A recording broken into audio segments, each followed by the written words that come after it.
As-Sunnah, As-Sunnah, As-Sunnah Foundation. As-Sunnah, As-Sunnah, As-Sunnah Foundation. আসসালামু আলাইকুম ওয়া রাহমাতুল্লাহি ওয়া বারাকাতুহু। আলহামদুলিল্লাহ ওয়াসসালাতু ওয়াসসালামু আলা রাসূলিল্লাহ ওয়া আলা আলিহি ওয়া আসহাবিহি ওয়া মান ওয়ালাহু আম্মা বাদ। সুপ্রিয় দর্শক শ্রোতা ভাই বোন, দেশে কিংবা প্রবাসে যে যেখান থেকে আমাদের সঙ্গে এই মুহূর্তে এই লাইভে যুক্ত হয়েছেন, আপনাদের সকলকে আন্তরিক অভিনন্দন এবং মোবারকবাদ জানিয়ে শুরু করছি আমাদের আজকের পরিবেশনা। প্রিয় দর্শক, আপনারা দেখছেন আসুনা ফাউন্ডেশন স্টুডিও থেকে সরাসরি প্রশ্নোত্তরমূলক অনুষ্ঠান শরঈ সমাধানের 101তম পর্ব। অন্যান্য দিনের মতো আজও ইনশাআল্লাহ ঘণ্টাব্যাপী আপনাদের সঙ্গে থাকছি এবং আপনাদের জীবন ঘনিষ্ঠ প্রশ্ন উত্তর ইনশাআল্লাহ কোরআন এবং হাদিসের আলোকে বেশি থেকে বেশি সংখ্যক প্রশ্নের উত্তর দেওয়ার চেষ্টা করছি ইনশাআল্লাহ বিদিনিল্লাহ। বাংলা সংক্ষেপে আপনার প্রশ্নটি লিখে মন্তব্য করে পোস্ট করুন, আমরা ইনশাআল্লাহ বিদিনিল্লাহ আপনার প্রশ্ন উত্তর দেওয়ার চেষ্টা করব।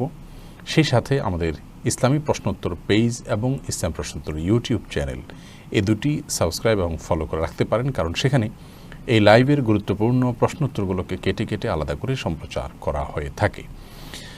আর বিলম্ব না করে আমরা শুরু করছি এবং প্রবেশ করি আপনাদের গুরুত্বপূর্ণ প্রশ্নের আলোকিত ভুবনে।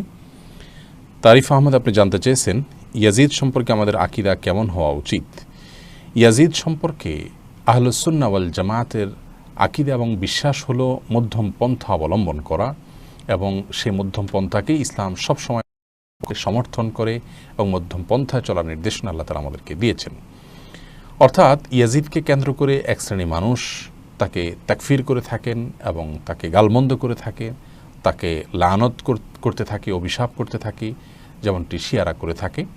আবার অপরদিকে খারিজি কিংবা অন্য আরও চরমপন্থী কিছু লোকজন আছেন, যে সমস্ত লোকেরা ইয়াজিদের প্রশংসা করে তার গুণকীর্তন করে এবং হুসাইন রাদিয়াল্লাহু তাআলার বিপরীতে ইয়াজিদের পক্ষাবলম্বন করে থাকেন। তো এই যে নাসেবি এবং খারেজিদের বৈশিষ্ট্য, এটি যেমন আহলুস সুন্নাহ জামাত বিশ্বাস করে না, তেমনিভাবে শিয়াদের এক্ষেত্রে যে কর্মপন্থা সেটাকে আহলুস সুন্নাহ জামাত বিশুদ্ধ মনে করে না, বরং আহলুস সুন্নাহ জামাত মনে করে ইয়াজিদ একজন মানুষ, তিনি মৃত্যুবরণ করেছেন। তিনি যদি কোনো অপকর্ম করে থাকেন, খারাপ কাজ করে থাকেন, অন্যায় করে থাকেন, অবশ্যই তিনি তার জন্য আল্লাহর কাছে জবাবদিহিতার মুখোমুখি হবেন। কিন্তু কোনো মানুষের মৃত্যুর পর তাকে নিয়ে গালমন্দ করা, তাকে নিয়ে লানত বর্ষণ করা, ত্রাণতৃষ্ণী করা, অভিশাপ দেওয়া, এটা ইসলামী শিক্ষার পরিপন্থী। তো সেজন্য ইমাম আহমদ ইবনে হাম্বল রাহিমাহুল্লাহ তার থেকে এবং অন্যান্য অনেক ইমামদের থেকে বর্ণিত হয়েছে, যেমন হাফেজ যাহাবী রাহিমাহুল্লাহ বিশ্ববিখ্যাত হাদিসের বর্ণাকারীদের যে জারহ ও তা'দীল এবং তাদের যে মূল্যায়ন শাস্ত্র আছে, এই শাস্ত্রের অনেক বড় একজন ইমাম, তিনি বলেছেন যে ওয়াজিদ মিম্মান লা নাসুব্বুহু ওয়া লা নুহিব্বুহু, ইয়াজিদ এমন ব্যক্তি যাকে আমরা গালমন্দ করতে যাব না আর তাকে আমরা ভালোবাসবো না। আর একই কথা ইবনে তাইমিয়া রাহিমাহুল্লাহ সহ অনেকেই বলেছেন, ইমাম মোল্লা আলী কারি রাহিমাহুল্লাহ থেকেও একই কথা বর্ণিত হয়েছে। অতএব ইয়াজিদ সম্পর্কে আহলুস সুন্নাহ ওয়াল জামাতের বিশ্বাস হলো যে তিনি এমন একজন মানুষ ছিলেন যিনি অনেক উন্নত দর্জনের মতো অনেক পাপের কাজ করেছেন। হোসেন রাদিয়াল্লাহু তাআলাকে হত্যার জন্য যদি তিনি নির্দেশ করে থাকেন, তাহলে তিনি অনেক বড় মাপের ফাসেক এবং সন্দেহাতীতভাবে আমাদের ঘৃণার পাত্র। একজন ইমানদার হিসাবে আমাদের প্রত্যেককে এই বিশ্বাস লালন করতে হবে। কিন্তু তিনি তাকে হত্যা নির্দেশ করেছেন কিনা সে বিষয়টি নিশ্চিত না হয়ে আমরা তাকে ব্যক্তিগতভাবে গালমন্দ করতে যাব না, আবার তার কোনো সাফাইও আমরা গাইতে যাইব না। যেহেতু তিনি সাহাবী নন, অতএব তার কোনো সাফাই গাওয়া বা তার পক্ষাবলম্বন করার কোনো প্রয়োজনীয়তা ইসলামী শরীয়তের দৃষ্টিকোণ থেকে আমাদের নেই। এ বিষয়ে আমাদের সব ধরনের সীমালঙ্ঘন থেকে বেঁচে থাকার চেষ্টা করতে হবে। আহলুস সুন্নাহ জামাত এর আকীদা এবং বিশ্বাস হলো তার সম্পর্কে মধ্যম পন্থা অবলম্বন করা এবং সব ধরনের সীমালঙ্ঘনকে অ্যাভয়েড করা। এরপরে প্রশ্ন করেছেন আহমদ ওসমান, আপনি জানতে চেয়েছেন আশুরার দিন কি ভালো খাবার খাওয়ার বিশেষ ফজিলত আছে? নবী করিম সাল্লাল্লাহু আলাইহি ওয়াসাল্লাম থেকে বিষয়ে একটি হাদিস বিভিন্নভাবে বর্ণিত হয়েছে। হাদিসের ভাষ্য হলো এরকম, মান ওয়াসা আলা আয়ালিহি ফি ইয়াউম আশুরা লাম ইয়াজাল ফি সাআতিন সাইরা সানাতি, অর্থাৎ যে ব্যক্তি আশুরার দিনে পরিবারকে ভালো খাবারের ব্যবস্থা করবে, সে সারা বছর সুখে দিন কাটাবে এবং তার সমৃদ্ধি থাকবে। এই বর্ণনা বেশিরভাগ মুহাদ্দিসিন ইকরামের মূল্যায়ন অনুযায়ী বিশুদ্ধতার মানদণ্ডে উত্তীর্ণ নয়, এটি দুর্বল, অনেকের মধ্যে অত্যন্ত দুর্বল, এর কোনো কোনো সনদকে অনেকে মাওদু বা জাল বলেছেন। আর অনেক উলামায়ে কেরাম এরকম অনেকগুলো বর্ণনাকে একত্র করে এই দিনে ভালো খাবার অ্যারেঞ্জ করাটাকে মুস্তাহাব বলেছেন, এবং চারো মাযহাবের ফোকাহে কেরাম, বেশিরভাগ ফোকাহে কেরামই এটাকে মুস্তাহাব বলে উল্লেখ করেছেন। তবে নবী আলাইহিস সালাম থেকে এটি প্রমাণিত নয়, সেই মতটা অধিকতর শক্তিশালী। আর দিনে ভালো খাবার আয়োজন করা বলতে উদ্দেশ্য হলো আপনার রাতে ইফতারিতে বা অন্য সময় খাবার গ্রহণ করা, কারণ আশুরার দিনে তো আল্লাহর নবী সাল্লাল্লাহু আলাইহি ওয়াসাল্লামের সুন্নাহ হলো মুসলমানদের জন্য সিয়াম পালন করা, অতএব দিনে তারা নিজেরাই খাবেন না, সেখানে পরিবারের জন্য ভালো খাবার দাবারের ব্যবস্থা করার তো প্রশ্নই ওঠে না। আর এই রকম হাদিস যেটি নবী আলাইহিস সালামের সাথে সম্বন্ধ করাই কঠিন, বিভিন্ন সালাফ থেকে বর্ণিত আছে যে তারা ব্যক্তিগতভাবে এটাকে পরীক্ষা নিরীক্ষা করেছেন, এটার উপর আমল করে দেখেছেন, তাদের জীবনে সেটার ইতিবাচক প্রতিফলন তারা দেখেছেন, এগুলো তাদের উক্তি, কিন্তু নবী আলাইহিস সালামের সাথে সম্বন্ধ করা সঠিক নয়। তাছাড়া এটার উপরে ভিত্তি করে আমাদের সমাজে অনেকে খিচুড়ি পাকিয়ে আশুরার দিন উদযাপন করে থাকেন এবং বিভিন্ন ধরনের খাবার অ্যারেঞ্জ করে থাকেন, সেটিও কোনোভাবে ইসলাম কর্তৃক সমর্থিত নয়, কারণ এই দিনটি সিয়াম পালনের দিন এবং খিচুড়ি ইত্যাদি এগুলো বিতরণ করা হয়ে থাকে দিনের বেলা এবং দুপুরের খাবার হিসাবে। এরপরে প্রশ্ন হলো আল্লামা জুনায়েদ বাবুনগরী রহমাহুল্লাহ সম্পর্কে আপনার মূল্যায়ন কি? আল্লামা জুনায়েদ বাবুনগরী রহমাহুল্লাহ এদেশের শীর্ষস্থানীয় উলামায়ে কেরামের মধ্যে থেকে একজন আলিম। আমি যখন হাটহাজারী মাদ্রাসায় পড়ি তখন তিনি বাবুনগর মাদ্রাসায় হাদিসের শিক্ষকতা করতেন, মুহাদ্দিস ছিলেন, সিনিয়র উস্তাদ ছিলেন। আমরা হাটহাজারী থেকে চলে আসার বেশ পরে তিনি হাটহাজারী মাদ্রাসার শিক্ষক হিসাবে নিয়োগপ্রাপ্ত হয়েছেন। আল্লামা বাবুনগরী রহমাহুল্লাহকে অন্য 10 জন মানুষ যেভাবে দেখেন আমরাও ঠিক সেভাবে দেখি। তাকে অত্যন্ত সহজ সরল একজন প্রকৃত ইমানদারের যে বৈশিষ্ট্যগুলো আছে বাহ্যিকভাবে সেগুলো তার মধ্যে দেখা যেত। এটা হলো তার প্রতি আমাদের সুধারণা, আমরা যা বাহির থেকে দেখেছি সেটির উপর ভিত্তি করে আমরা এই মূল্যায়ন করতে পারি একজন ইমানদারের প্রতি সুধারণা রাখা। বাকি ওয়ালা নুসাক্কু আলাল্লাহি আহাদা, আল্লাহ রাব্বুল আলামিন একমাত্র ভালো জানেন আমাদের কার কি অবস্থান। তবে তিনি আলেম হিসাবে অনেক উঁচু মাপের একজন আলেম ছিলেন। তার হাদিসের দর্সের বিশেষ বৈশিষ্ট্য ছিল এবং সুনাম ছিল, সুখ্যাতি ছিল, এবং ছাত্ররা তার দর্সকে বিশেষভাবে উপভোগ করতেন। তথ্য নির্ভর তার হাদিসের দর্স ছিল। আর সবচেয়ে বড় যে গুণটি সমকালীন সময়ে তাকে দেশের লক্ষ লক্ষ ইমানদার মুসলমানদের কাছে অত্যন্ত পছন্দের এবং ভালোবাসার একজন মানুষে পরিণত করেছে, সে বিষয়টি হলো তিনি আল্লাহ নবী সাল্লাল্লাহু আলাইহি ওয়াসাল্লামকে নিয়ে যখন এদেশে বাকস্বাধীনতার নাম দিয়ে এক শ্রেণীর মানুষ তাকে নিয়ে যখন বাজে মন্তব্য করতে লাগলো, মুসলমানদের কলিজা আঘাত করতে লাগলো এবং এদেশের যে সাম্প্রদায়িক সম্প্রীতি আছে সেটাকে নষ্ট করার হীন ষড়যন্ত্রে লিপ্ত হলো, তখন তার বিরুদ্ধে কঠিন ভূমিকা তিনি রেখেছেন এবং মৃত্যুর আগ মুহূর্ত পর্যন্ত তিনি সে ভূমিকার উপর অটল অবিচল ছিলেন। তার এই গুণটি বিশেষভাবে সমস্ত মুসলমানদেরকে অনেক বেশি অনুপ্রাণিত করে, অনেক বেশি আকৃষ্ট করে। আমরা দোয়া করি আল্লাহ রাব্বুল আলামিন জুনায়েদ বাবুনগরী রহমাহুল্লাহর যত ভুল ত্রুটি ছিল সেগুলোকে আল্লাহ তাআলা মাফ করে দিন, তাকে জান্নাতুল ফেরদাউস নসিব করুন। একজন আলিম যার হাজার হাজার ছাত্র, হাজার হাজার আলিম গড়ার কারিগর, যিনি যার কাছে দীক্ষা এবং শিক্ষা লাভ করে যার সোহবত ধন্য হয়ে হাজার হাজার লাখো আলিম তৈরি হয়েছেন, এরকম একজন মানুষ তার জীবনে অনেক বড় একটি অর্জন এটি। কারণ হাজার হাজার আলিমদের মধ্য থেকে যদি শত শত বা কিছু সংখ্যক আলিমও তারা বড় মাপের দায়ী হন এবং এখলাসের সাথে আল্লাহর দ্বীন প্রচারের কাজে যদি তারা লিপ্ত হন এবং অবতীর্ণ হন, তাহলে উস্তাদ যদি এখলাসের সঙ্গে তাদেরকে সে শিক্ষা দীক্ষা দিয়ে থাকেন তাহলে তার নাজাতের জন্য আর খুব বেশি কিছুর প্রয়োজন হয় না। এটা অনেক বড় আখিরাতের বিজনেস বলা যেতে পারে। সওয়াব তিনি পেতে থাকবেন অনেক দূর পর্যন্ত। জুনায়েদ বাবুনগরী রহমাহুল্লাহ এমন একজন মানুষ যিনি হাজার হাজার আলিমের উস্তাদ ছিলেন। আল্লাহ রাব্বুল আলামিন তার সমস্ত ভুল ত্রুটিগুলো মাফ করে তাকে জান্নাতুল ফেরদাউসের মেহমান হিসেবে কবুল করে নিন এবং তার ভালো গুণগুলো আমরা যেন ধারণ করতে পারি। আল্লাহ রাব্বুল আলামিন আমাদের সকলকে সেই তৌফিক দান করুন। এরপরে প্রশ্ন করেছেন রেজাউল করিম, আপনি জানতে চেয়েছেন আমরা জানি রাসূল আকরাম সাল্লাল্লাহু আলাইহি ওয়াসাল্লামের পবিত্র স্ত্রীগণ উম্মতের আম্মা। অন্যদিকে অনেকে রাসূলুল্লাহ সাল্লাল্লাহু আলাইহি ওয়াসাল্লামের কন্যা ফাতেমা রাদিয়াল্লাহু তাআলা আনহাকে বলেন মা ফাতেমা। তাকে মা ফাতেমা বলা কি জায়েজ হবে?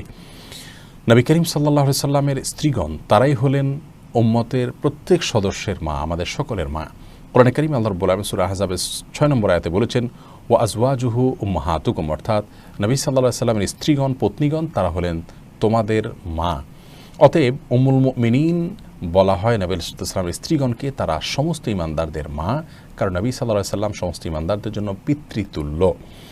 কিন্তু নবী সাল্লাল্লাহু আলাইহি সাল্লামের কন্যা ফাতেমা রাদিয়াল্লাহু তাআলা আনহা তাকে মা বলে সম্বোধন করা এটা সঠিক নয়, কারণ ফাতেমার মা, তিনি মা হলে আবার ফাতেমা আমাদের কিভাবে মা হন? অতএব তাকে মা হিসাবে সম্বোধন করা এটি সঠিক নয়। নবী আলাইহিস সালাম ফাতেমা রাদিয়াল্লাহু তাআলা অনেক ফজিলত বর্ণনা করেছেন, অনেক মর্যাদা বর্ণনা করেছেন। বুখারীর এক বর্ণনায় রয়েছে যে নবী আলাইহিস সালাম তাকে বলেছেন, তুমি জান্নাতের নারীদের সরদার হবে, তাদের নেত্রী হবে, এতে কি তুমি সন্তুষ্ট নও? এটি কি তোমার জন্য যথেষ্ট নয়? তখন তিনি হেসে দিয়েছিলেন। তো এখান থেকে বোঝা যায় তিনি জান্নাতি নারীদের সর্দার হবেন। তার আরও অনেক বৈশিষ্ট্য রয়েছে। নবী আলাইহিস সালামের অত্যন্ত আদরের মানুষ ছিলেন তিনি, স্নেহের মানুষ ছিলেন তিনি। হাসান হোসেন রাদিয়াল্লাহু তাআলা আনহুমার আম্মা ছিলেন, আলী রাদিয়াল্লাহু তাআলা আনহুর স্ত্রী ছিলেন। তার অনেক ফজিলত এবং মানাকিব বৈশিষ্ট্য আছে, কিন্তু তাই বলে তাকে মা ফাতেমা বলাটা ভুল, যেগুলো আমাদের সমাজে জারিগান ইত্যাদিতে বলা হয়, এবং আজকালও আমাদের সমাজে অনেকে ফাতেমা রাদিয়াল্লাহু তাআলাকে মা বলে সম্বোধন করেন। এটি আমাদের পরিহার করা উচিত।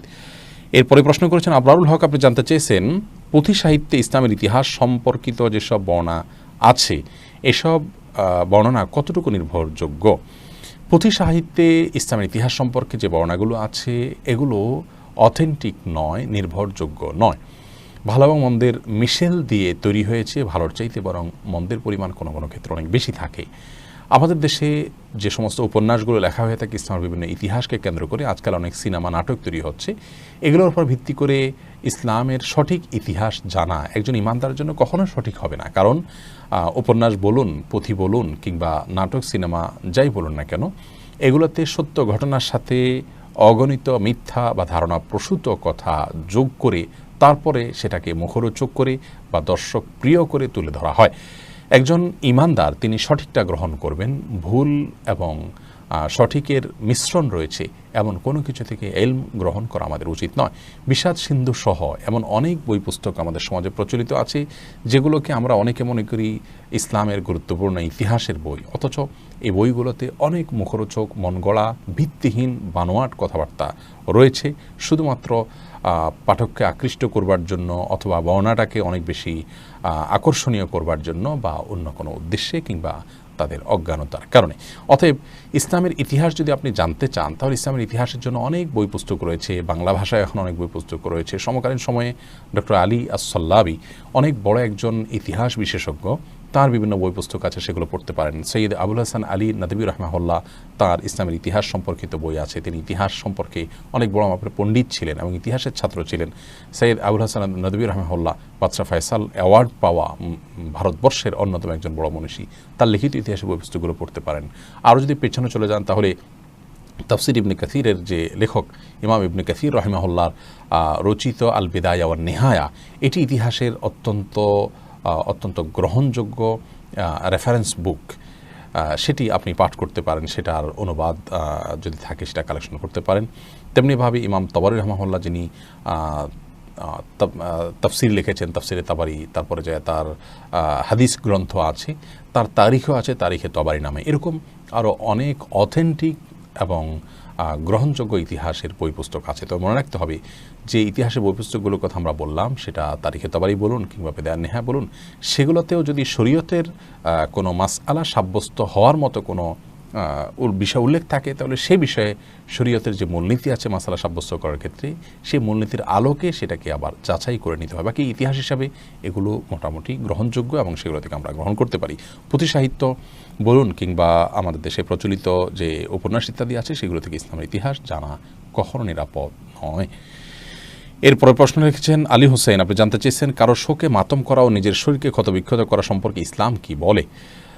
নবী করিম সাল্লাল্লাহু আলাইহি ওয়াসাল্লাম বুখারী বর্ণিত হাদিসে বলেছেন, লাইসা মিন্না মান দারাবাল খুদুদ ওয়া শাক্কাল জুয়ুব ওয়া দাআ বিদাওয়াল জাহিলিয়া।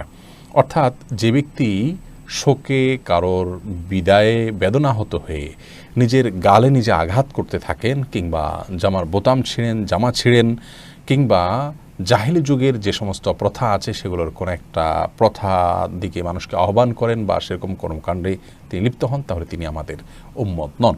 নবী আলাইহিস সালাম এই ব্যক্তিকে তার উম্মত নন বলে পরিচয় দিয়েছেন। অথচ হোসাইন রাদিয়াল্লাহু তাআলা আনহু নবী আলাইহিস সালামের প্রিয় দৌহিত্রের ওয়াফাতকে কেন্দ্র করে তাকে নির্মমভাবে নৃশংসভাবে যে সপরিবারে হত্যা করেছে জালিমরা, সেই ঘটনাকে কেন্দ্র করে আমাদের যে সমস্ত ভাইয়েরা এ ধরনের কর্মকাণ্ড করে থাকেন, সেই কর্মকাণ্ডগুলো এই হাদিসের আলোকে পরিত্যাজ্য এবং গুনাহের কাজ, এবং এ ধরনের কর্মকাণ্ড কোনো মুসলমান করতে পারে না। অনেক সময় দেখা যায় আমাদের নিজেদের আত্মীয় স্বজন, একান্ত কাছের কোনো মানুষ মারা গেলেও আমরা খুব বেশি অস্থির হয়ে পড়ি এবং নিয়ন্ত্রণ হারিয়ে আমরা অনেক সময় ভাঙচুর করি, জামা ছেঁড়াফেরা করি, বুকে থাপ্পড় দিতে থাকি, নিজেকে নিজে আঘাত করতে থাকি। এগুলো হলো আল্লাহ রাব্বুল আলামিনের ফয়সালাকে না মানার একটা আলামত, যেটা আমাদের ঈমান বিধ্বংসী বিষয় হতে পারে। আল্লাহ রাব্বুল আলামিন যদি কাউকে মৃত্যু দান করেন, তাহলে আমাদেরকে কোনো বিপদ হলে যেরকম আমরা পড়ি সেরকম ইন্না লিল্লাহি ওয়া ইন্না ইলাইহি রাজিউন পড়ব। তারপরে আমরা বলবো যে লিল্লাহি মা আখায, আল্লাহ তাআলা যা নিয়েছেন সেটা আল্লাহ তাআলার, ওয়ালাহু মা আতা, আল্লাহ তাআলা যা দিয়েছেন সেটা আল্লাহ তাআলার। অতএব কুল্লু শাইইন ইনদাহু বিমিকদার, প্রত্যেকটা মানুষ কখন দুনিয়াতে আসবেন, কখন যাবেন, এগুলো আল্লাহ তাআলার কাছে পূর্ব থেকে নির্ধারিত। অতএব আল্লাহর ফয়সালাকে মেনে নিয়ে আল্লাহ রাব্বুল আলামিনের প্রতি ঈমান আনয়ন করার যা বিল কাদা, এটা আমাদের ঈমানের দাবি। সেজন্য এ ধরনের অস্থিরতা প্রকাশ করা এবং সীমা লঙ্ঘন করা ইসলামের দৃষ্টিকোণ থেকে জায়েজ নয়। তবে হ্যাঁ, মানুষের বিরহে বেদনায় আমরা চোখের পানি ফেলতে পারি, আমাদের কষ্ট হতে পারে, সেটা খুবই ন্যাচারাল, সেটাকে ইসলাম অবশ্যই এরাও করে। নবী আলাইহিস সালাম নিজের সন্তানের মৃত্যুর পর তিনি কেঁদেছেন, তাকে দেখে সাহাবায়ে কেরাম জিজ্ঞেস করছেন, ইয়া রাসূলুল্লাহ আপনিও কাঁদেন? তখন তিনি বলেছেন, হ্যাঁ, প্রিয়জনের বিরহে এই বেদনা, এটাতে সিক্ত হওয়া, এটাতে দুর্বল হওয়া, এটাতে কান্না করা, এটা নবী আলাইহিস সালামকেও এই বিষয়টি পেয়েছে বা তার ভিতরে এটি ছিল। কিন্তু এটার জন্য আপনার কোনো প্রকার সীমা লঙ্ঘন করা বা বাড়াবাড়ি করাকে ইসলাম সমর্থন করে না।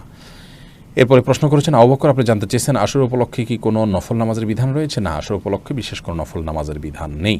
নাইমুল ইসলাম জানতে চেয়েছেন, যদি বিয়ের পর স্বামী তার স্ত্রীকে ঈমান ভঙ্গের ব্যাপারে কিছু পড়ে শোনান, স্ত্রী তখন বলেন আমি বিয়ের আগে ঈমান ভঙ্গের অমুক কাজটি করে ফেলেছি, এরপর স্ত্রী তওবা করে ফেলেন, এই অবস্থায় কি তাদের বিয়ে পুনরায় পড়াতে হবে? যদি তিনি তওবা করে থাকেন তাহলে তিনি ঈমানে ফেরত এসেছেন। এই সম্পর্কে ইসলাম শরিয়ার নির্দেশনা হলো, অত্যন্ত সংক্ষেপে যদি বলতে চাই, তাহলে বাবা এবং মা তাদের যদি শুক্রাণু ডিম্বাণুকে একত্র করে আপনার টেস্ট টিউব বেবি জন্মের যে পদ্ধতি আছে সেটাকে প্রয়োগ করা হয় এবং সেভাবে যদি শিশুর জন্ম হয়, তাহলে সেই ক্ষেত্রে কালো হয়ে থাকে, তাহলে সেক্ষেত্রে টেস্ট টিউব বেবি গ্রহণ করা এই পদ্ধতিতে ইসলামের দৃষ্টিকোণ থেকে জায়েজ নয়। নাজমুল হাসান নাদিম জানতে চেয়েছেন, নগদে যে দামে পণ্য বিক্রি করা হয়, কিস্তিতে বিক্রির সময় এর চেয়ে বেশি দাম কাস্টমার কিস্তিতে কিনেন, তাহলে সেক্ষেত্রে দাম বাড়িয়ে রাখা হয় আমাদের সমাজে, এটি মৌলিকভাবে জায়েজ আছে, এটি রিবা বা সুদের অন্তর্ভুক্ত হবে না, রীতি প্রচলিত ছিল। কোনো কোনো সাহাবী নবী আলাইহিস সালামের কাছে এসে বলছেন যে ইয়া রাসূলুল্লাহ আমি অমুক জিনিসটি কিনেছি, এত কিস্তিতে, বছরে এত করে আমি দেবো, এভাবে এই কিস্তিতে আমি কিনেছি, সে দামে কিনেছি, এরকম কোনো প্রশ্ন তিনি করেননি। তো এই বিষয়গুলোকে মাথায় রেখে আপনার উলামায়ে কেরাম বলে থাকেন যে অতিরিক্ত মূল্য রাখা হয় তাহলে সেটিও নাজায়েজ বা গুনাহ হবে না।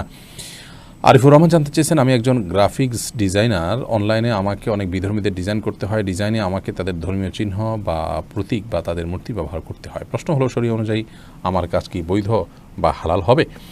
আপনি যদি অমুসলিমদের মূর্তি ইত্যাদি ডিজাইন করতে হয়, সেটি মূর্তি পূজার প্রচার, মূর্তি পূজার প্রতি আহ্বান হয়ে থাকে সরাসরি, সেজন্য এই কাজটি আপনার জন্য করা উচিত নয়। কারণ এটা ওয়ালা তাআওয়ানু আল ইসমি ওয়াল উদওয়ান, সীমা লঙ্ঘন এবং গুনাহের কাজে তোমরা একে অন্যের সহযোগিতা করো, এই হাদিসের বরখেলাফ হয়ে যায়, এর ব্যতিক্রম হয়ে যায়, সেজন্য এটি জায়েজ নয়। তবে বিধর্মীদের যদি অন্য কোনো স্বাভাবিক কাজকর্ম করেন, তাদের ব্যবসায় কোনো ডিজাইন বা অন্য কোনো কাজ করে দেন, তাহলে সেক্ষেত্রে কোনো অসুবিধা নেই।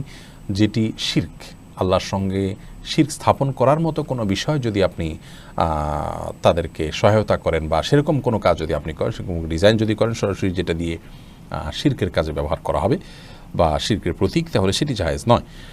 আয়েশা ইশিতা, আপনি আইডি থেকে জানতে চেয়েছেন, বিবাহের ক্ষেত্রে নারী নিজেই পুরুষকে বিবাহের প্রস্তাব দেওয়া কি সুন্নাত? বিবাহের ক্ষেত্রে নারী নিজেকেই বিবাহর প্রস্তাব দেওয়া এটি সুন্নাহ নয়, এটি জায়েজ। নবী করিম সাল্লাল্লাহু আলাইহি সাল্লামকে কোনো নারীর বিবাহের প্রস্তাব দিয়েছেন, সেই হিসাবে এটিকে আমরা জায়েজ বলতে পারি। তবে কোরআনে কারিমে আমরা দেখি আল্লাহ রাব্বুল আলামিন আল্লাহ নবী ইয়াকুব আলাইহিস সালাম সম্পর্কে এবং আর বিভিন্ন নবীদের সম্পর্কে আল্লাহ রাব্বুল আলামিন বলেছেন, তাদের যে ছিল, তারা আপনার তাদের সন্তানদের বিবাহ দিয়েছেন। এবং রাসূল আকরাম সাল্লাল্লাহু আলাইহি ওয়াসাল্লামের সাহাবীদের মধ্যে থেকে ওমর রাদিয়াল্লাহু তাআলার কথা আমরা বলতে পারি, তিনি তার সতীর্থ এবং সিনিয়র ওসমান রাদিয়াল্লাহু তাআলাকে বিবাহের প্রস্তাব দিয়েছেন তার কন্যার। তো অভিভাবকরা বিবাহের প্রস্তাব দিবেন সন্তানের পক্ষ হতে। কোরআন কারীমে সূরা কাসাসের 27 নম্বরে আয়াতে আল্লাহ তাআলা বলেছেন, ক্বালা ইন্নী উরিদু আন উনকিহাকা ইহদা ইবনাতাইয়া হাতাইন। মূসা আলাইহিস সালামকে বলেছিলেন তিনি যে তোমাকে আমি আমার এই দুই কন্যার কোনো একজনকে বিবাহ দিতে চাই। তো এখান থেকে বোঝা যায় যে বাবা মা মূলত বিবাহের প্রস্তাব দিবেন, কিন্তু যদি কোনো মেয়ে নিজেকে কোনো দিনদার কোনো ভালো পাত্র পেয়ে দিনদারিতার দিক বিবাহের প্রস্তাব সরাসরি, সেখানে কোনো প্রকার সম্পর্ক স্থাপনের প্রস্তাব যদি হয় সেটি সম্পূর্ণ গুনাহের বিষয় হবে, অর্থাৎ বিবাহ বহির্ভূত যে সম্পর্ক স্থাপন সেটার জন্য যদি হয়। মাহবুব মুর্শিদ আপনি জানতে চেয়েছেন নামাজের শেষ বৈঠকে দোয়া মাসুরা না পড়লে কি নামাজ হবে? হয়ে যাবে। দোয়া মাসুরা পড়া এটা বিশুদ্ধ মত অনুযায়ী ফরজ বা ওয়াজিব নয়। অতএব নামাজের শেষ বৈঠকে যদি কেউ দোয়া মাসুরা সুবিধা নেই। আশরাফ আলী জানতে চেয়েছেন ফেসবুকে মৃত ব্যক্তির ছবি প্রচার করা কি জায়েজ আছে? ফেসবুকে মৃত ব্যক্তির ছবি এটা প্রচার করা ইসলামী শরিয়ার দৃষ্টিকোণ থেকে খুব প্রশংসনীয় কাজ নয়। কারণ মৃত্যুর সময় মানুষের নানা রকম অবস্থা হয়ে থাকে, সেই অবস্থাগুলোর সম্প্রচার করা বা মানুষের মধ্যে অনেক ওলামায়ে কেরাম হারাম মনে করেন না, অর্থাৎ যেটা ভার্চুয়াল থাকে এবং যেটা সফট কপি থাকে, এবং সেই মতটি আমাদের কাছে অধিকতর বিশুদ্ধ মনে হয়। সেজন্য এটাকে আমরা সরাসরি নাজায়েজ বা গুনাহের কাজ বা হারাম কাজ বলতে পারি না। তবে বিনা প্রয়োজনে এ ধরনের ছবিকে ছড়াছড়ি করা, বিশেষ করে তখন মৃত্যুর সময় দেখা যায় যে অনেকের মুখ বাঁকা বা কিংবা কোনো অঙ্গ প্রত্যঙ্গ কখনও অভিভাবক শূন্য হতে পারে, এভাবে কি বলা সমীচীন? অভিভাবক শূন্য তো হতেই পারে। অভিভাবক ওলামায়ে কেরাম হলেন মুসলমানদের অভিভাবক, অতএব ওলামায়ে কেরামের বিয়োগে কোনো উল্লেখযোগ্য আলেম, উল্লেখযোগ্য কোনো এটা হতে পারে এক অভিভাবক গেলে আরেক অভিভাবক আসবে। অতএব এটি বলাতে আমরা দোষের কোনো কিছু দেখি না। সহিহ বুখারী হাদিসে আসছে নবী সাল্লাল্লাহু আলাইহি ওয়াসাল্লাম ইলমা বিকাবদিল উলামা, তবে ওলামায়ে কেরামকে নেয়ার মাধ্যমে আল্লাহর বলা। জান্নাতুল তাসনিম আপনি জানতে চেয়েছেন বর্তমানে কৃত্রিম উপায়ে বিভিন্ন ডিজাইনে সৃষ্টির পরিবর্তন বলা যাবে না, সেটির মধ্যে এই ফল মূল ফসল প্রকার পরিবর্তন করি এবং সেই পরিবর্তনটা সৃষ্টির পরিবর্তনের মতো বোঝা যায়, ওই পর্যায়ের হয়, তাহলে সেক্ষেত্রে সেটি নিষিদ্ধ এবং এখানে সেটিকে বোঝানো হয়েছে। আল্লাহু আকবার এই আইডি থেকে আপনি এর ভয়াবহতা এবং পরামর্শ দিন। দেখুন, যুবক ছেলেরা বালেগ হওয়ার পর অনেক সময় দেখা যায় তাদের স্বপ্নদোষ হয়েছে। তো এটি অত্যন্ত গর্হিত একটি বিষয়। আমরা জানি যে লজ্জা ইমানের অঙ্গ, কিন্তু সব লজ্জা ইমানের অঙ্গ নয়। সৃষ্টি করে গুনাহ থেকে বাঁচার জন্য আমার মধ্যে তথাকথিত লজ্জা এসে বাধা হয়ে দাঁড়ায়, সেই লজ্জা ইমানের অঙ্গ নয়, বরং তার এই কর্মের কারণে তিনি ফরজ গোসল করলেন না, ফজরের নামাজ ফরজ নামাজ তিনি ত্যাগ করলেন, তখন থাকবে, তখন তার দ্বারা কখনো এরকম বিষয়ে হেলাফেলা করা সম্ভব হবে না। একজন যুবক তিনি যদি তখন তিনি অবশ্যই লজ্জাকে ছাপিয়ে তার জীবন রক্ষা করার জন্য সচেষ্ট হবেন। ঠিক তেমনিভাবে একজন মা ইমানদার, শুনেছি নবীজি সাল্লাল্লাহু আলাইহি ওয়াসাল্লামের দৌহিত্র হোসেন রাদিয়াল্লাহু তাআলাকে ইমাম হোসেন বলা উচিত নয়। ক্ষেত্রে কেউ বিশেষ অবদান রেখেছেন, মানুষ ইলমের ক্ষেত্রে তাকে অনুসরণ করেন, তাকে ইমাম বলা হয়। পরিচালনার কাজে দায়িত্ব পেয়েছেন এবং তাদেরকে বিশেষ বিশ্বাস আছে। 12 জন ইমাম সম্পর্কিত একটি হাদিস আবু দাউদে বর্ণিত আছে। সে সম্পর্কে আলোচনা আরও কিয়ামতের আগে এমন কিছু শাসক আসবেন যে শাসকরা সেই 12 ইমামের সংখ্যা পূরণ করবেন। কিন্তু সাহাবায়ে কেরামকে তাদের বিশ্বাস এবং আকীদার অংশ হিসাবে তারা কাফের মনে করেন তাদের বেশিরভাগ লোকেরা, এবং তাদেরকে গালমন্দ করেন। বিশেষ করে আবু বকর রাদিয়াল্লাহু তাআলা আনহুকে, ওমর রাদিয়াল্লাহু তাআলাকে গালমন্দ করেন, মুসলমান গ্রহণ করতে পারে না।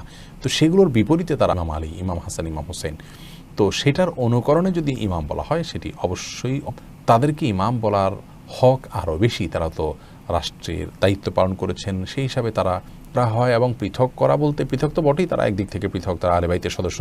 সাধারণত এনাদের নামের শুরুতে ইমাম এই শব্দের যোগটা তারা করে থাকে একটি বিষয়। বাকি এমনিতে তারা অবশ্যই আমাদের ইমাম। আর সালাম তাদের প্রতি ভালোবাসা যেন আমাদের থাকে সেজন্য নির্দেশনা পর্যন্ত দিয়েছেন। কারণ এখানে আয়াত তার নির্দেশনা রয়েছে, কে তাচ্ছিল্য করব বা তাদেরকে অন্যদের থেকে সম্পূর্ণ পৃথক করে আমরা তাদের ব্যাপারে না সীমালঙ্ঘন করব, না তাদের ব্যাপারে কোনো প্রকার ত্রুটি করব, তাদের ভাষায় ভক্তিতে সীমালঙ্ঘন আমরা করব না। এর পরের প্রশ্ন, আপনি কোনো লোন নিয়েছেন, সেই লোন পরিশোধ করার ব্যবস্থা আপনার রয়েছে, তার উপর ভিত্তি করে আপনি দান সদকা করতে পারেন, ব্যবস্থা আছে কিনা, সদিচ্ছা আপনার আছে কিনা, এটি হলো মৌলিকভাবে আপনার জন্য লক্ষ্য। গেলে আপনজন মনে করে, কথাটা কি সত্য? না, খাওয়ার সময় হয় তখন আমরা বলি যে নাকে খাবার উঠে গেছে, তখন আমরা বলি যে মোহাম্মদ সাদাত হোসেন আপনি লিখেছেন সুদের সঙ্গে যুক্ত পরিবারের মেয়ে বিয়ে করা যাবে এবং সুদকে তিনি হালাল মনে করেন কিনা সেটি একটি বড় প্রশ্নের বিষয়। এরকম মেয়েকে বিয়ে করা উচিত নয়। দিনদার পাত্র সাথে সম্পৃক্ত হন, মেয়ে নিজে সুদের সাথে সম্পৃক্ত না হন, তিনি সুদকে হারামই মনে করেন, তাহলে সেক্ষেত্রে তিনি যদি সুদের ভয়াবহতা পাপের কাজে লিপ্ত হলে তাকে বিবাহ করা যাবে না, ব্যাপারটি এরকম নয়। তবে হ্যাঁ, বাবার যদি সুদ নির্ভর উপার্জন থাকে এবং তবে দেখতে হবে মৌলিকভাবে মেয়ে তিনি নিজে সুদের ব্যাপারে তার ধ্যান ধারণা কী, তার বিশ্বাস এবং অবস্থান কী। দিনে আল্লাহ নবী মুসা আলাইহিসসালামকে আল্লাহ রাব্বুল আলামিন মুক্তি দিয়েছেন ফেরাউনের বিরুদ্ধে। ফেরাউন পৃথিবীর সেই শাসকদের মধ্যে ছিলেন। আল্লাহদ্রোহী এই সীমালঙ্ঘনকারী মানুষকে আল্লাহ রাব্বুল আলামিন শায়েস্তা করেছেন আসরের এই দিনে। কেন? আল্লাহ তাআলা তাকে একসময় পাকড়াও করেন, হয়তো সময়ের প্রয়োজন হয়। আর এই পৃথিবীর বাস্তবতা হলো মানুষ যখন ক্ষমতা পায়, অস্তিত্বকে পর্যন্ত অস্বীকার করে বসে, নিজেকে আল্লাহ দাবি করার মতো অবস্থানে চলে যায়। তো এরকম অবস্থায় যখন যায় আল্লাহ তাআলা করে, আর মাজলুমদেরকে আল্লাহ তাআলা একসময় সাহায্য করেন, সেটা হয়তো অনেক পরে হয়, যেমনটি আমরা দেখেছি মুসা আলাইহিস সালাম এবং তার বংশ। কিবতী ঘটনা থেকে আমরা যে শিক্ষা পেতে পারি তা হলো অন্যায় এবং অবিচারের বিরুদ্ধে সবসময় অবিচল থাকসের জায়গায় কোনো প্রকার কম্প্রোমাইজ না করা। সেই শিক্ষা কারবালার ঘটনা আমাদেরকে শিফা। সূরা শিফা অর্থ হলো যে আরোগ্য লাভের সূরা, অতএব শরীরে আমরা ব্যবহার করতে পারি পানি বা তেল ইত্যাদিতে।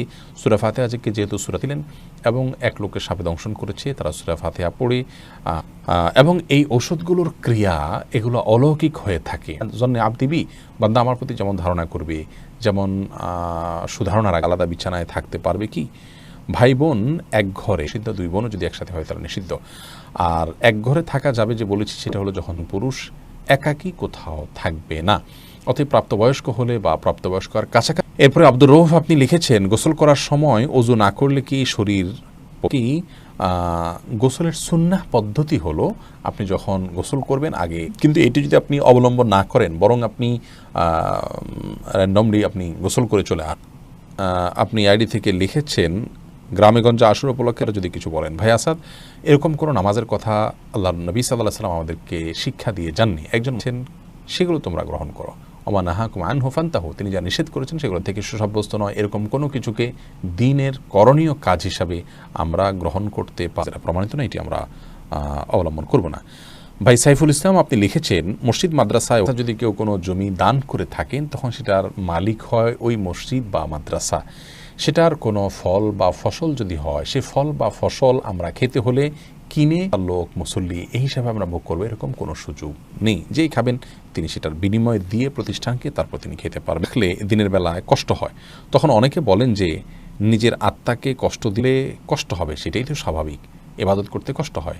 ইন্না আইজা পক্ষ থেকে পুরস্কারও সেরকম বড় হয় এবং বৃহৎ আকারে আল্লাহ তাআলা দিয়ে থাকেন। অতএব অনেক কষ্ট দেয়া, যেটাকে তাজিবুন নফস বলা হয়, সেটা জায়েজ নয়। থেকে নিজের ক্ষতি করা সেটি জায়েজ নয়, কিন্তু ইবাদত করতে গিয়ে আপনি কষ্ট সহ্য করবেন সেটাই তো বরং কাম্য ইসলামে। সেটা হলো নাজায়েজ শব্দের অর্থ হলো যে সঠিক নয়, এটা হারামও হতে পারে, অনুচিত মাকরুহ হতে পারে, আর অনেক দুনিয়াতে শাস্তির মুখোমুখি হতে পারে, আখিরাতে তার জন্য শাস্তির কথা এবং সতর্কবার্তা। হারাম শব্দের একেবারে মূল অর্থ হলো সম্মানিত, এই জন্য এটাকে আসলে হারাম বলা হয়। হারাম বলতে আমরা নিশামকে মসজিদুল হারাম বলা হয় এই জন্য যে সেই মসজিদ সম্মানিত, সেই জায়গাটা বিশেষ করা বা মারা, এটা এই এরিয়াগুলোতে নিষিদ্ধ, মসজিদুল হারামের এরিয়া। তো এইরকম যে একটি বিষয়ের আছে যে এখানে স্পেশালি এই জায়গাতে হারাম বা নিষিদ্ধ, সেই দৃষ্টিকোণ থেকে মসজিদুল হারাম বলা হয় সেজন্য।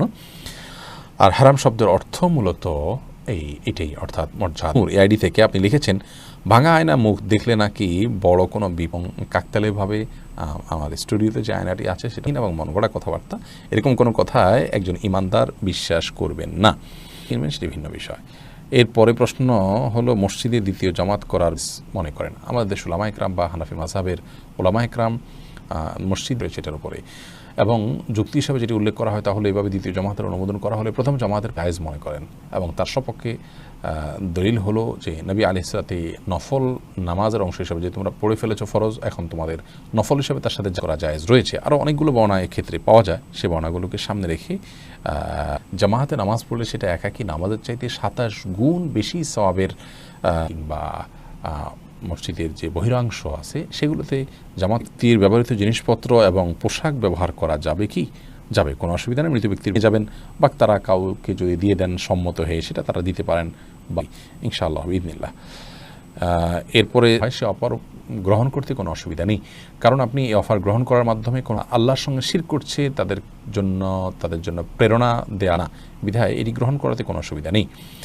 এরপরে মোহাইমিন এসকে আপনি এই আইডি থেকে যাকে ইবাদত করা হয়, আপনি তো আপনার বাচ্চাকে ইবাদত করবেন না, এরকম নন, এই কথা বলাটা একেবারেই অনুচিত এবং গর্হিত। দিয়েছে এরই বলে আমার স্ত্রী আমাকে তালাকে অনুযায়ী পরবর্তী বিয়ে করে সে বিয়ে যায়। আমরা এই ক্ষেত্রে আপনাদেরকে পরামর্শ দেই কোনো একটি ফতোয়া বিভাগে গিয়ে ওলামা একরামের প্রশ্নটি পেশ করবেন এবং সেখান থেকে আপনি উত্তর নেওয়ার চেষ্টা করবেন।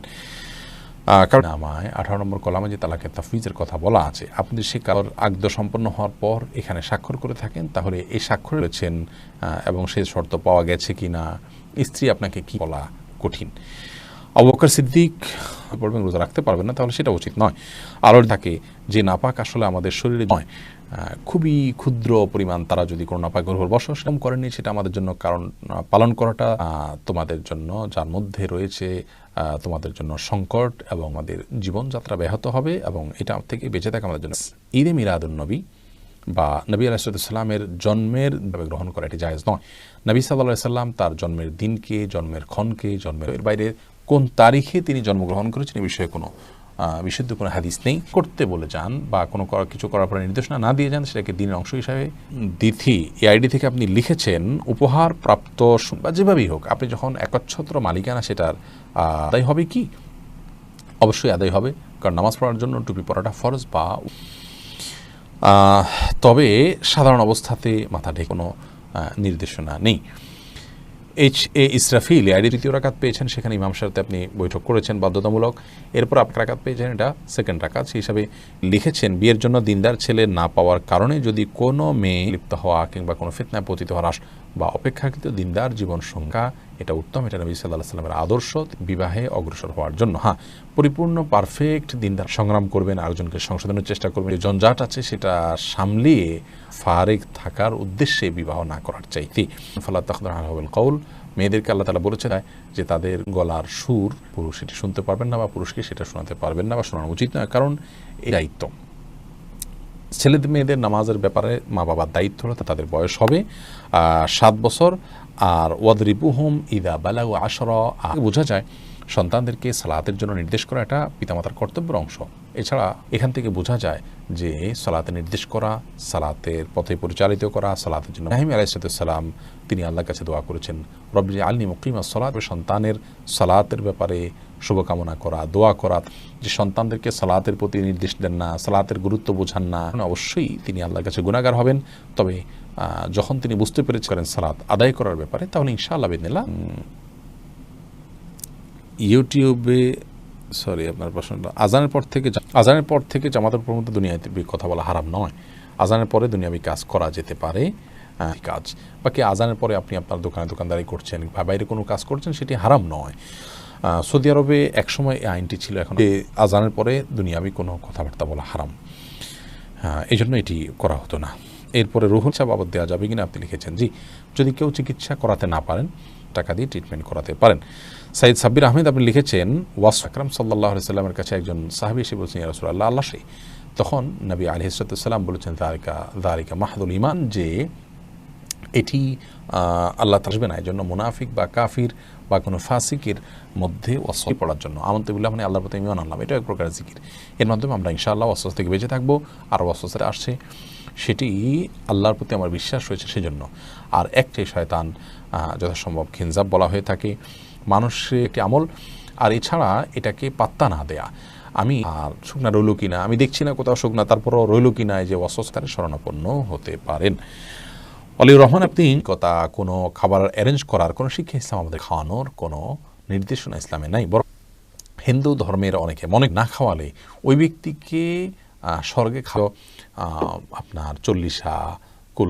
তবে মৃত ব্যক্তির তরফ থেকে আপনি দিনক্ষণ ঠিক না করে আপনি লিখেছেন নেক সন্তান কি কিয়ামতের দিন, নেক সন্তানের যে নেক আমল আমলের দুয়ার বন্ধ হয়ে যায় ইল্লা মিন সালাস, তবে 3টা থাকেন। সন্তানকে যদি ভালো কাজের পথে পরিচালিত বাবা মা করে থাকেন বা কারো নাম যদি ইসলামিক না হয়, তবে কি তিনি নিজের নামের অর্থটা এমন যে অর্থটা ইসলামের বিশ্বাস নামটা পরিবর্তন করতে হয়, করা যেতে পারে। আমাদের সমাজে একসময় নাম অংশ হিসাবে অ্যারেঞ্জ করা হতো, তো সেটা করলে এটা একান্ত। এরপরে যে হজের মাধ্যমে কি পূর্বের হক সংশ্লিষ্ট যে অপরাধ আছে সেগুলোর জন্য সেটি মাফ হয় না। এরপরে মারুফ রমজানে বা বিশেষ দিনে শুক্রবার হলে সেটি তো ভিন্ন কথা। আমরা পারে এই দিনকে ঈদের দিন বলেছেন, ঠিকভাবে পর্দা করেন না এবং নামাজও পড়েন না। আমি যদি তার থেকে দূরে সরে যদি পর্দা নাও করেন, নামাজ নাও পড়েন, তারপরও আপনি তাকে রেখে দূরে সরে যেতে পারেন না, তার সাথে আল্লাহর সাথে শিরক করতে পিড়াপিড়ি করেন, তাহলে ফালাত জীবনযাপন করবে এবং ভালোভাবে তাদের সাথে চলাফেরা করবে। অর্থাৎ তাদের সাথে দুর্ব্যবহার করা যাবে না, সম্পর্ক নষ্ট করা যাবে না। সার্ভারি ফরিদুল ইসলাম সার্ভেয়ার ফরিদুল ইসলাম এই থেকে আপনি জানতে চেয়েছেন কাজা নামাবে কিন্তু সারাদিনের সালাতকে একত্র করে আসা। আপনি শিক্ষার্থী হিসাবে আমরা বলবো আপনাকে সুন্নাহ লাইফস্টাইল নিয়ে বিসমিল্লাহ পড়ে রব্বি জিদনি ইলমা এবং রব্বি ইশরাহ লি সাদরি ইত্যাদি এগুলো পাঠ করে তারপর করলে সেখানে আল্লাহ তাআলা বরকত দান করেন। তানজিনা নিহা আপনি জানতে চেয়েছেন রোজা রেখে খাবারের কোনো অন্য কিছু চিন্তা আসলে কি নামাজ সহি হবে? নামাজের মধ্যে যদি অন্য কোনোভাবে বিশুদ্ধ হয়ে যাবে এর ফলে সালাত হবে না, ব্যাপারটি কিন্তু সেরকম নয়। এমডি লাগানো এটা শরীয়তসম্মত কিনা? আমাদের দেশে আসলে একসময় মানুষের নামের আগে শ্রী লেখা হতো, রয়েছে, তার ভিত্তিতে এটা করা হয়। তো এখন আর যেহেতু সে কারণটি নাই, এখন মুসলমানদের নাম আলাদা শোক মনে করলে সেটি বরং পরিত্যাজ্য হবে এবং ভুল হবে। সালাতের ওয়াক্ত শুরু হয়ে গেলে ফজরের সালাত ছাড়া অন্য কোনো সালাত, ফজরের সালাতের ওয়াক্ত শুরু হয়ে গেলে ফজরের ফরজ নামাজের আগে নবী সাল্লাল্লাহু আলাইহি ওয়াসাল্লাম এই আইডি থেকে আপনি লিখেছেন স্বামী মারা গেলে নাকি পরপুরুষ হয়ে যায়। ইসলাম রিয়াজ আপনি জানতে চেয়েছেন। আহমদ খান জানতে চেয়েছেন ইমাম সাহেব আজান দিয়ে নামাজ বোঝানোর জন্য ক্লিন শেভ করলে কি গুনাহ হবে? না, বরং আল্লাহ ফয়সালা করবেন সেই জন্য, এই কারণে তিনি সওয়াব পাবেন, কিন্তু আরও উচিত হবে না, কারণ সেটা বিশেষ করে মেডিসিন ইউজ করাটা। আর তাছাড়া কৃত্রিমভাবে কোনো কিছু সৃষ্টি না করে বরং আল্লাহর চোখের আলগা পাপড়ি পরা কি হারাম? রায়হান কাবির জানতে চেয়েছেন বেনামাজি কি চিরস্থায়ী জাহান্নামী? বেনামাজি কাফের হক, নামাজের কোনো গুরুত্ব বোঝেন না, কোনো অপরাধবোধও তার মধ্যে নাই, তার ব্যাপারে এটি বলা যায় এবং এক্ষেত্রে সেজন্য তাহলে তিনি স্থায়ী পরে নামাজ পড়লে কি সওয়াব বেশি হয়? না, এমন কোনো কথা নাই যে টুই পড়লে নামাজ পড়লে সওয়াব বেশি। কাপড় পরিষ্কার করে শুকাতে দিতে পারবো কি? নাড়তে পারেন। এইচ আকাশ আপনি ফাতেমা ফারুক লিখেছেন নির্দিষ্ট যে কয়েকটা নিষেধাজ্ঞা আছে সেগুলো ছাড়া যে কোনো আমল আপনি করতে পারবেন কিনা তার নিশ্চিত নয়। খুবই চমৎকার বলেছেন ভাই আরিফ, এবং এটা আমরা বারবার বলেছি। আমাদের এই পেজের যে নিয়ম নিজেকে উপযুক্ত মনে করেন তাহলে এটি আমাদের সাথে যোগাযোগ করবে, জন্য আমরা কাউকে অনুমতি দিইনি আমাদের পেজের তরফ ছাড়া। কারণ কেউ হয়তো আপনি হয়তো যোগ্য, আপনি নামাজ যখনই আপনার সফরে থাকবেন তাহলে পুরোটা পড়বেন, আর যদি একা একা পড়েন তাহলে 2 রাকাত পড়বেন। তার মেয়ে বিয়ে করা যাবে কি না, এর বিধান কি? যাবে। কাফের বা অমুসলিম তার মৃত্যুর পর তার জন্য মাগফিরাতের দোয়া করেন, তাদেরকে বিবাহ করাতে কোনো অসুবিধা নেই। আফরোজা সুলতানা লিখেছেন অজু করে বাচ্চাকে দুধ খাওয়ানো নামাজ পড়া কবিরা গুনাহ, এটা কি সঠিক? বাসায় একা একা ফরজ নানো বিশেষ কারণে আপনার জামাত মিস হয়ে গেছে, তখন আপনি বাসায় নামাজ পড়লেন, তখন সাথে তার ভিত্তিতে আপনি এটি করে থাকেন, তাহলে সেটি গুনাহের কারণ হবে না। আমিনুল ইসলাম আপনি লিখেছেন পরে সেখানে অন্যান্য হালাল কোনো কাজ করলে সেটাও জায়েজ আছে গাহের জন্য, তাহলে সেখানে গুনাহের কাজ করাটা ডাবল। লিখেছেন টয়লেট করার সময় টয়লেটে পানি গায়ে লাগলে নিচ থেকে উঠে গায়ে লাগলে যদি সেরকম কোনো পানি মনে না হয়, যেমন ফ্লাশ করার পরে ফ্লাশের পানি লাগছে। প্রিয় দর্শক, দেখতে দেখতে 1 ঘন্টা বেশি সময় পেরিয়ে গেছে। আমি যদি ভালো কিছু সঠিক কিছু বলে থাকি ফামিন আল্লাহ তাআলা আমাদের সকলকে কোরআন হাদিসকে শিক্ষা গ্রহণ করার তৌফিক দান করুন। কারবালা আল্লাহ আমাদের সকলকে দান করুন। প্রিয়ল্লাহি।